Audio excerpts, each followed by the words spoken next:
차가운 유치장 벽에 등을 기댄 채 그녀는 창살 너머로 흘러드는 달빛을 바라보고 있었지요. 재수 번호로 불리는 그 여자의 이름은 아무도 몰랐답니다. 공식 서류에는 한 이름이 적혀 있었지만 그건 그녀가 훔친 이름이었고 진짜 이름은 이 세상 어디에도 기록되지 않은 채 사라져 버린 지 오래였지요. 환갑을 바라보는 나이에 수갑을 차고 연행되는 여자. 밖에서 보면 그저 또 한 명의 죄인이었겠지만 그 안에는 오래된 비밀 하나가 납덩이처럼 가슴을 짓누르고 있었답니다. 그 균열이 시작된 건 꼭 7년 전 비가 쏟아지던 어느 가을 밤이었지요. 사람들은 때로 사랑이라는 이름 아래 가장 어두운 욕망을 숨긴답니다. 그것이 얼마나 위험한 불씨인지 깨닫는 것은 늘 모든 게 타버린 뒤의 일이지요. 그녀의 이야기도 그러했습니다. 이름을 버리고 얼굴을 바꾸고 기억마저 고쳤으면서 그녀가 지키려 했던 건 사랑이었을까요? 아니면 탐욕이었을까요? 지금부터 그 긴 침묵의 안쪽을 들여다보겠습니다. 어쩌면 이 이야기는 그녀만의 이야기가 아닐지도 모른답니다. 누군가의 자리를 탐내거나 자신의 얼굴이 낯설어진 적 있는 분이라면 조금은 서늘하게 공감하실 수도 있겠지요. 그날 밤의 빗소리부터 천천히 들려드리겠습니다. 오후 6시 서울 북쪽 외곽을 달리던 검은색 승용차 아니었지요. 빗줄기는 굵었고 와이퍼는 바빠도 앞이 잘 보이지 않는 밤이었답니다. 차 안에는 두 자매가 타고 있었어요. 앞좌석엔 언니 지수, 뒷좌석엔 동생 지영. 지수는 음악을 낮게 틀어놓고 조용히 핸들을 잡고 있었지요. 지영은 창밖을 보는 척하면서 속으로 울고 있었답니다. 그날 오후 지영은 형부 성준에게 마음을 고백하려 했었지요. 5년을 참아온 마음이었는데 성준은 그녀의 말이 끝나기도 전에 말을 잘랐답니다. 지영아, 너는 내 처제야. 그 말이 얼마나 차가웠는지 빗물보다 더 깊이 그녀의 가슴을 적셨지요. 돌아오는 차 안에서 지수는 아무것도 몰랐습니다. 아니 어쩌면 알고 있으면서도 모르는 척했던 것인지도 모르지요. 자매 사이에서 남편에 관한 이야기는 언제나 그렇게 침묵 속에 가라앉는 법이니까요. 그리고 그 침묵이 산산조각 나던 순간 차는 빗길을 잃었답니다. 한 달 뒤 서울 외곽의 한 성형외과 중환자실에서 지영은 눈을 떴습니다. 붕대 속에 감긴 얼굴은 알아볼 수 없었지요. 거울을 달라고 했을 때 간호사는 고개를 저었답니다. 아직은 이르다고요. 하지만 지영은 이미 알고 있었어요. 절반이 넘게 타버린 얼굴은 원래대로 돌아오지 않는다는 것을요. 의사들은 기적이라고 했지만 침대에 누운 그녀는 그게 기적인지 형벌인지 알 수 없었답니다. 언니는 죽었습니다. 사고 당일 병원에 이송되었지만 새벽이 오기 전에 숨을 거두었지요. 지영은 그 소식을 열흘 뒤에 알았어요. 아무도 직접 말해주지 않았는데 병실 창밖으로 검은 옷을 입은 사람들이 오가는 것을 보며 직감했답니다. 언니가 떠난 그 자리에는 이제 아무것도 남지 않았지요. 아니 딱 하나가 남았습니다. 성준이라는 남자 그리고 지수라는 이름이요. 입원한 지 사흘째 되던 밤 지영은 처음으로 그 생각을 했답니다. 처음엔 스쳐 지나가는 그림자 같은 상상이었어요. 하지만 그것은 날이 갈수록 또렷해졌고 외로움이 깊어질수록 더욱 단단해졌지요. 언니의 얼굴로 살 수 있다면 언니의 이름으로 언니의 집에서 성준의 곁에서 무서운 생각이었지요. 하지만 더 무서운 건 그 생각이 전혀 무섭지 않게 느껴졌다는 사실이었답니다. 수술은 모두 12차례였어요. 얼굴뼈를 깎고 피부를 이식하고 눈매를 고치는 긴 여정이었지요. 지영은 수술대 위에서 언니의 사진을 손에 쥔 채 버텼답니다. 고통은 상상보다 심했지만 거울 속 얼굴이 조금씩 언니를 닮아갈 때마다 전율 같은 것이 온몸을 훑었지요. 목소리도 바꾸었습니다. 억양 교정 전문가를 수소문해 3개월을 훈련했고 언니의 오래된 다이어리를 외다시피 읽으며 언니의 말투와 습관을 익혔답니다. 언니가 좋아하던 향수, 언니가 늘 마시던 커피의 온도, 언니가 화날 때 입꼬리를 살짝 올리던 버릇까지요. 그리고 마침내 지수로서 그 집의 문을 다시 열었을 때 성준은 아무것도 의심하지 않았답니다. 아니 그렇게 보였지요. 처음 1년은 긴장의 연속이었어요. 잠들기 전마다 심장이 달아나는 것 같았고 성준이 유난히 오래 자신을 바라볼 때면 손바닥에 식은땀이 맺혔지요. 하지만 시간이 흐를수록 그 긴장은 조금씩 무뎌졌고 일상은 놀랍도록 자연스럽게 자리를 잡았답니다. 7년이라는 시간이 그렇게 흘렀습니다. 그 세월 동안 그녀는 지수였지요. 이웃들도 친구들도 심지어 지수의 먼 친척들까지도 의심하지 않았답니다. 세상은 생각보다 쉽게 속아 넘어가는 법이었어요. 사람들은 대부분 자기가 보고 싶은 것을 보고 믿고 싶은 것을 믿으니까요. 하지만 뒤통수가 따가운 느낌은 사라지지 않았답니다. 잠든 척하면서도 길을 세웠고 외출 후 집에 돌아올 때마다 무언가 달라진 것이 없는지 살폈지요. 화장대 위 물건들의 위치, 살짝 열린 창문, 내가 놓아둔 자리와 다르게 놓인 책 한 권. 그것들이 전부 우연이길 바라면서 우연이 아닐까봐 두려워했답니다. 그리고 그 두려움이 현실이 되던 날은 생각보다 훨씬 이른 아침에 찾아왔지요. 발신이 넘는 흰 봉투를 발견한 것은 무더운 여름의 어느 아침이었습니다. 우편함을 열자마자 손끝이 서늘해졌지요. 그런 편지가 거기 있으리라는 걸 미리 알았던 것처럼 봉투를 집어드는 순간부터 가슴이 조여들었답니다. 봉투 안에는 빛바랜 사진 한 장이 들어 있었어요. 사고가 나기 훨씬 전 언니 지수와 지영이 나란히 서서 웃고 있는 사진이었지요. 지금은 세상에 존재하지 않는 두 얼굴이 환하게 웃고 있었답니다. 그런데 그 사진에서 한쪽 얼굴만 빨간 펜으로 거칠게 지워져 있었지요. 지영의 얼굴이었습니다. 심장이 멎는 것 같은 그 느낌을 겪어보신 적 있으신가요? 찻잔을 들고 있던 손이 덜덜 떨렸고 정원에 나와 있었는데도 숨이 막혀왔답니다. 누가 보낸 것인지 무슨 의미인지 머릿속에서 빠르게 계산이 돌아갔지요. 하지만 아무리 생각해도 답이 나오지 않았어요. 지영이는 세상에서 사라진 사람이었으니까요. 지영이의 존재를 아는 사람이라면 지수가 사실 지영임을 알고 있다는 뜻이었고 그것은 곧 모든 게 무너질 수 있다는 신호였답니다.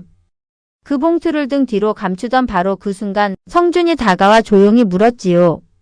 얼굴색이 왜 그러냐고요. 그 다정한 목소리가 그날따라 왜 그렇게 날카롭게 들렸는지 모르겠답니다. 다음 날은 그나마 잠잠했습니다. 하지만 평화는 오래가지 않았지요. 정원에서 화초를 다듬던 오후 대문의 인터폰 화면을 확인한 순간 지영은 들고 있던 가위를 떨어뜨렸답니다. 화면 속에 낯선 여자가 서 있었어요. 선글라스 너머로 보이는 입가에는 묘한 미소가 걸려 있었고 카메라를 정면으로 응시하는 눈빛에는 두려움이라고는 조금도 없었지요. 그 여자의 얼굴, 이목구비의 윤곽, 눈 아래 작은 점의 위치, 입꼬리가 살짝 올라가는 방식까지 지영이 사고 전에 갖고 있던 얼굴과 섬뜩하리만치 닮아 있었답니다. 떨리는 손으로 인터폰 버튼을 누르자 여자가 말했지요. 형님 저예요. 지영이요. 그 말 한마디가 7년 동안 공들여 쌓아 올린 집을 순식간에 뒤흔들었답니다. 지영이 직접 문을 열고 나갔을 때 여자는 가까이서 보아도 전혀 주눅 들지 않았어요. 그 당당함이 단순한 사기꾼의 것이 아니라는 걸 지영은 본능적으로 알아챘지요. 그 여자의 정체가 무엇이든 이것이 끝의 시작이라는 것을 지영은 이미 알고 있었답니다. 그리고 그 균열이 훗날 진실을 향한 문이 될 줄은 그때의 지영은 아직 알지 못했지요. 여자는 스스로를 지영이라 불렀고 성준은 그녀를 집 안으로 들였습니다. 그날 저녁 손님 방에 자리를 잡은 여자는 마치 오래전부터 그 집을 알고 있었던 사람처럼 행동했지요. 성준이 좋아하는 넥타이 색을 꿰고 있었고 아침이면 주방에 내려와 미역국을 끓여냈어요. 그것이 얼마나 면밀하게 준비된 침투인지 지영은 눈을 부릅뜨고 지켜보면서도 아무것도 할 수가 없었답니다. 진짜 가짜인 내가 가짜라고 주장하는 저 여자에게 무슨 말을 할 수 있을까요? 그것이 지영이 처한 가장 잔인한 역설이었지요. 사흘째 되던 오후 성준이 출근하고 둘만 남은 집안에서 여자가 다가왔습니다. 세탁물을 정리하던 지영의 귀에 대고 속삭였지요. 거울을 보면 무섭지 않느냐고요.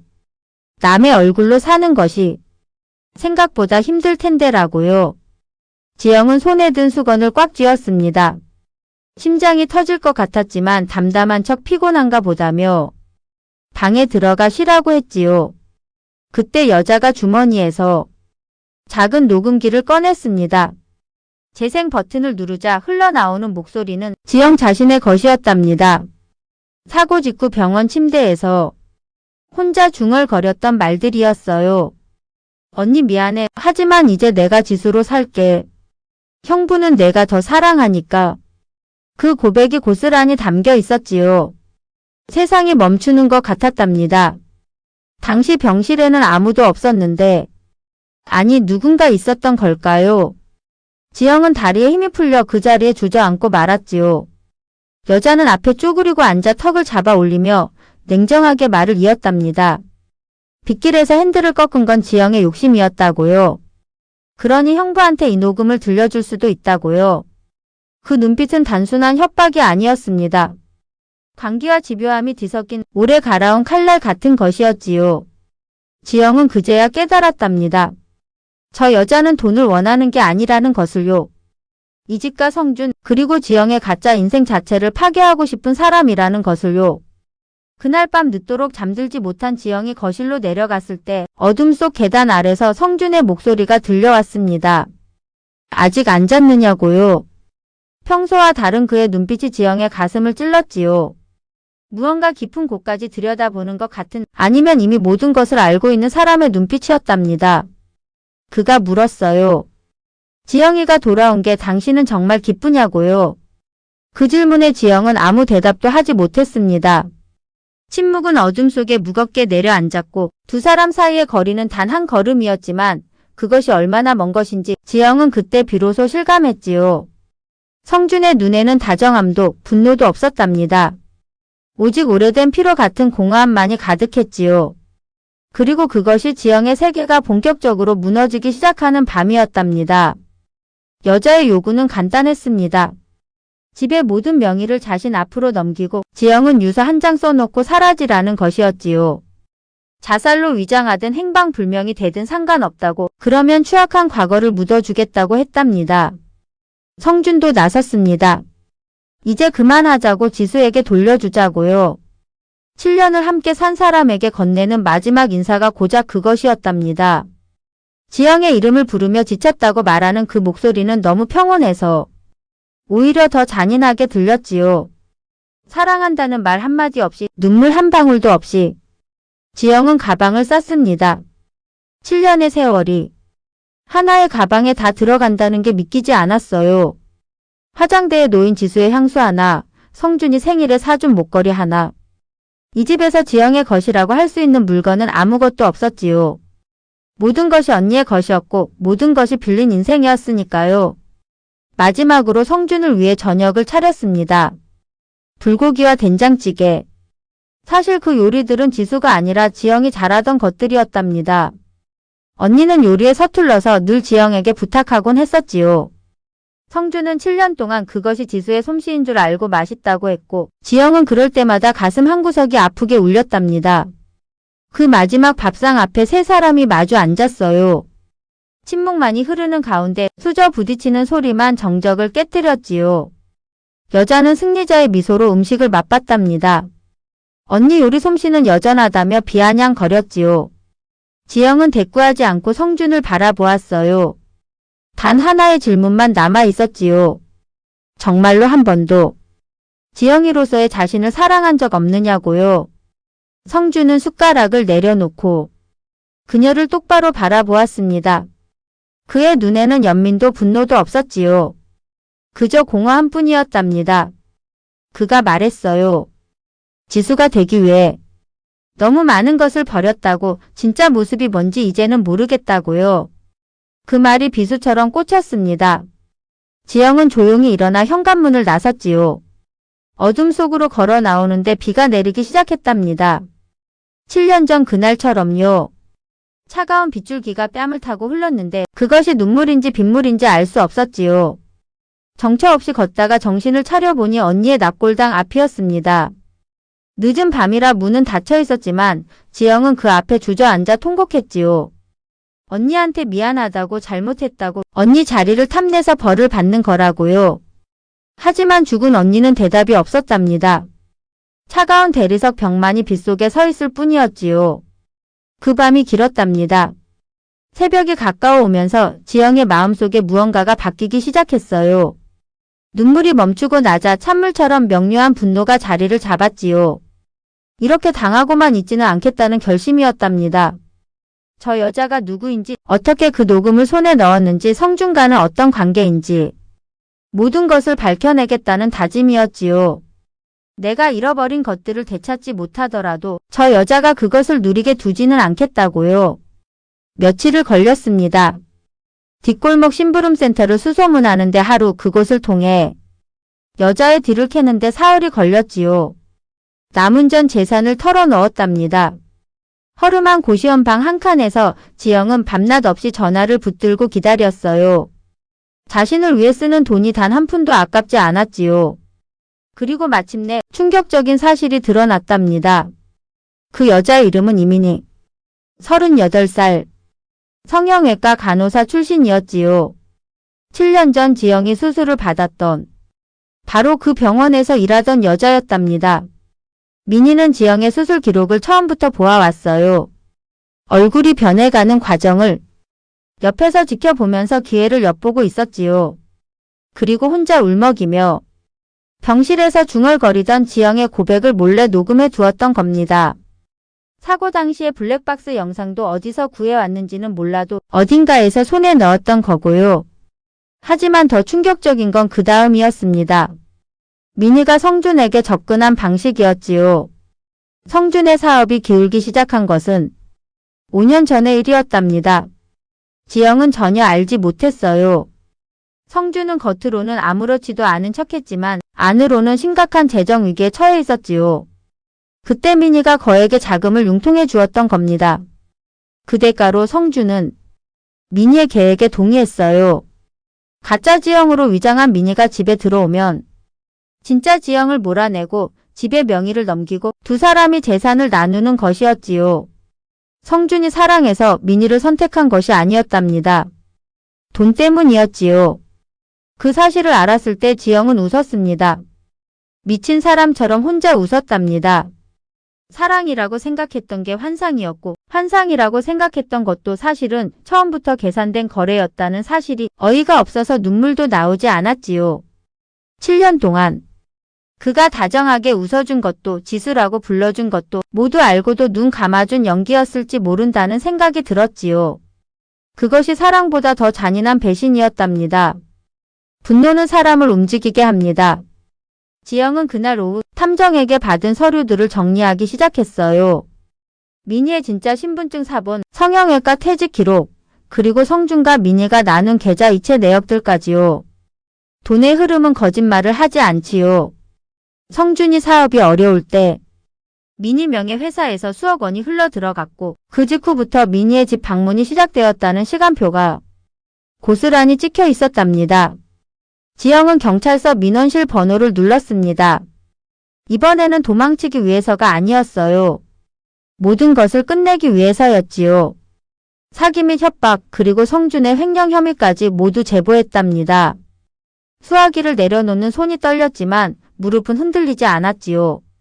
이제 마지막 무대만이 남아 있었답니다. 저녁이 내려앉은 집의 유리창 너머로 두 사람이 와인을 기울이며 웃고 있는 모습이 보였습니다. 성준과 민희였지요. 지영은 창가에 한동안 서 있었답니다. 그 모습을 보며 분노를 느꼈을까요? 아니면 슬픔이었을까요? 이상하게도 그 어느 쪽도 아니었어요. 그저 오래된 드라마의 마지막 장면을 바라보는 것처럼 담담하게 지켜보았지요. 7년이라는 시간이 만들어준 거리감이었는지 아니면 이미 모든 감정을 다 써버린 탓인지 모르겠답니다. 지영은 망설임 없이 문을 열고 들어갔습니다. 두 사람이 동시에 굳어졌지요. 민희는 황급히 자리에서 일어섰고 성준의 얼굴에서 혈색이 빠져나갔답니다. 지영은 조용히 식탁 위로 서류들을 밀어냈어요. 이민희라는 이름 썩 작아 선명하게 찍힌 서류들이 와인잔 옆에 소리도 없이 놓였지요. 이제 연극 끝내시죠 하고 지영이 말했습니다. 민희가 먼저 달려들었답니다. 증거가 있다고 떠들어봐요. 내가 더 불리하다고 신분 도용의 과실치사까지 뒤집어 씌울 수 있다고 소리쳤지요. 지영은 피하지 않았어요. 그 손을 잡아내며 차갑게 대꾸했답니다. 그럼 같이 가면 되겠다고요. 성주는 구석에 주저앉아 머리를 감싸쥐었습니다. 비겁한 남자였지요. 끝까지 그는 아무것도 하지 않았어요. 지영이 7년 동안 미워하면서도 사랑했던 그 남자는 결정적인 순간에 늘 그렇게 무너져 버리는 사람이었답니다. 멀리서 사이렌 소리가 들려오기 시작했지요. 민희는 도망치려 했습니다. 하지만 지영은 그녀의 팔을 놓지 않았어요. 거실 바닥을 구르며 두 사람이 몸싸움을 벌이는 동안 붉은 불빛이 창문을 가득 채웠지요. 경찰이 들이닥쳤을 때 세 사람은 각각 다른 표정으로 그 자리에 있었답니다. 민희는 날카롭게 저항했고 성주는 완전히 무너진 채 바닥에 앉아 있었지요. 그리고 지영은 놀랍도록 고요했습니다. 수갑이 채워지는 순간 지영은 이상하게도 마음이 편안해지는 것을 느꼈답니다. 드디어 끝났다는 것을 그 차가운 쇠붙이가 처음으로 알려주었지요. 그리고 그것은 어쩌면 지영의 진짜 인생이 비로소 시작되는 순간이었는지도 모른답니다. 성주는 횡령과 사기 공모 혐의로 실형을 선고받았습니다. 민희도 사기 및 협박 혐의로 구속되었지요. 탐정이 찾아낸 블랙박스 영상은 실제로 민희가 불법적인 경로를 통해 입수한 것이었고 그 자체로 별도의 혐의가 더해졌답니다. 지영은 신분 도용과 과실치사 혐의로 재판을 기다리고 있었습니다. 사람들은 그녀를 가짜 아내라고 불렀지요. 뉴스에서는 7년 동안 죽은 언니 행세를 한 여자라고 표현했고 댓글에는 비난이 넘쳤답니다. 면회온 변호사는 가명을 위해 최선을 다하겠다고 했지만 지영은 그것보다 다른 것이 더 마음에 걸렸지요. 언니에 대한 미안함이었답니다. 유치장의 밤은 길었어요. 잠이 오지 않는 새벽이면 언니의 얼굴이 떠올랐지요. 사고 이전의 언니, 함께 웃고 싸우던 시절의 언니. 언니가 요리를 못해서 늘 지영에게 도움을 청하던 모습, 형부가 온다는 날이면 두 자매가 나란히 주방에 서서 요리를 하던 오후의 기억이었답니다. 그 시절의 언니는 그냥 언니였지요. 빼앗아야 할 자리가 아니라 지켜줬어야 할 존재였답니다. 면회실에서 변호사가 물었습니다. 후회하느냐고요? 지영은 잠시 창밖을 바라보았어요. 그리고 천천히 고개를 끄덕였답니다. 다만 후회의 이유가 재판 결과 때문은 아니었지요. 욕심 때문에 언니를 놓아버렸다는 것, 그리고 7년 동안 자신을 지워가며 살았다는 것. 그 두 가지가 가장 깊은 후회였답니다. 검사는 지영을 향해 물었지요. 사고 당시 언니를 살릴 수 있었느냐고요? 지영은 대답했습니다. 그렇다고요. 찰나의 순간에 손을 놓아버린 것은 사실이었고 그 안에 욕망이 있었다는 것도 부정할 수 없었지요. 하지만 그것이 의도적인 살인인지 아니면 극도의 공황 상태에서의 본능적인 반응인지를 두고 재판은 오래 이어졌답니다. 판결이 나기 2달 전 예상치 못한 사람이 면회를 왔습니다. 성준의 누나였어요. 지금껏 별다른 연락 없이 지내던 형부의 누나가 혼자 면회실로 들어와 지영 앞에 앉았지요. 아무 말 없이 한참을 바라보더니 먼저 입을 열었답니다. 동생이 어렸을 때부터 그랬다고요. 힘들면 남의 탓을 하고 책임을 지지 않는 사람이었다고요. 지수 언니도 그것을 알면서 끝까지 감쌌다고요. 그리고 지영에게 지수가 살아 있었을 때 가장 좋아한 사람이 지영이었다는 말을 전해주었답니다. 언니는 알고 있었다고요. 지영이 형부를 좋아한다는 것을, 하지만 말하지 않은 것은 지영이 스스로 털어내기를 기다렸기 때문이라고요. 그 말에 지영은 오래 울었습니다. 7년 만에 처음으로 우는 방향이 달랐지요. 분하거나 억울해서가 아니라 언니를 향한 그리움 때문이었답니다. 용서를 받은 것인지 아니면 더 깊은 죄책감을 얻은 것인지 알 수 없었지만 그 눈물이 끝나고 나서 지영은 이상하게 가벼워진 느낌이었어요. 판결은 집행유예였습니다. 과실치사 혐의는 증거가 명확하지 않았고 신분 도용에 대해서는 3년의 집행유예와 사회봉사 명령이 내려졌지요. 법정을 나서는 순간 서울에 찬 바람이 얼굴을 때렸답니다. 그 바람이 처음으로 낯설지 않게 느껴졌어요. 지영은 법원 계단을 내려오며 멈추었습니다. 거울이 없었지만 처음으로 자신의 얼굴이 어떻게 생겼는지 떠올릴 수 있었지요. 지수의 얼굴이 아니었습니다. 이민희가 흉내낸 지영의 얼굴도 아니었어요. 그저 삶에 치이고 욕망에 데이고 뉘우침으로 씻긴 한 여자의 얼굴이었답니다. 이름이 없어도 괜찮았습니다. 언젠가는 자신만의 이름으로 다시 불릴 날이 올 테니까요. 사회봉사를 시작한 곳은 서울 외곽의 작은 여성 쉼터였답니다. 거기에는 지영과 비슷한 이유로 자신을 지운 채 살아온 사람들이 많았어요. 상처를 숨기고 이름 대신 역할로만 불리며 언젠가는 자신의 자리를 찾겠다는 꿈을 품은 채 하루하루를 버티는 여자들이었지요. 지영은 그들 앞에서 처음으로 자신의 이야기를 했습니다. 가짜 이름으로 산 7년, 그리고 그 끝에서 만난 진실에 대해서요. 화려하지도 감동적이지도 않은 이야기였지만 방 안에 앉아있던 여자들의 눈에 눈물이 고였답니다. 누군가 속삭였지요. 자기도 매일 거울 앞에서 이름을 잊어버린 것 같다고요. 지영은 그 손을 잡았습니다. 창밖으로 봄비가 내리기 시작했어요. 7년 전 그날 밤처럼 굵지 않은 가늘고 따뜻한 봄비였답니다. 빗소리가 지붕을 두드리는 소리를 들으며 지영은 오랜만에 깊은 숨을 내쉬었지요. 언니의 납골당에는 그 이후로도 매달 찾아갔습니다. 말을 많이 하지는 않았어요. 그저 꽃 한 다발을 놓고 한동안 앉아있다 오는 것이 전부였지요. 언니가 무슨 말을 했는지는 알 수 없었답니다. 하지만 앉아있는 동안 마음이 고요해지는 것만은 분명했어요. 그것으로 충분했습니다. 지수도 아니고 지영도 아닌 그저 자신이 되어가는 중인 한 여자. 그게 지금의 그녀가 세상에 내어놓을 수 있는 가장 솔직한 이름이었지요. 내 이름은 아직 찾는 중이에요.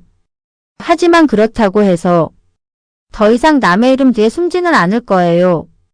빗소리가 조금씩 잦아들었습니다. 쉼터의 창문 너머로 연두빛 나뭇잎들이 빗방울을 털어내며 빛을 받아 반짝이고 있었지요. 지영은 그것을 오래 바라보았답니다. 침묵은 때로 진실보다 무겁게 우리를 짓누르지요. 하지만 그 침묵을 스스로 깨고 나온 순간 오래 막혔던 숨이 비로소 통하는 법이랍니다. 혹시 지금 누군가의 자리에서 자신이 아닌 이름으로 살고 있지는 않으신가요? 혹은 말하고 싶었던 진심을 침묵 속에 눌러두고 있지는 않으신가요? 부디 그림자에 먹히기 전에 당신의 진짜 얼굴을 한 번만 마주해 보시길 바랍니다. 아무리 늦어도 자기 이름을 찾는 일에 너무 늦은 시간이란 없으니까요. 이 이야기가 마음에 오래 남으신다면 구독과 좋아요 한 번씩 부탁드립니다. 여러분의 응원이 다음 이야기를 이어가는 힘이 됩니다. 다음 이야기에서 다시 뵙겠습니다.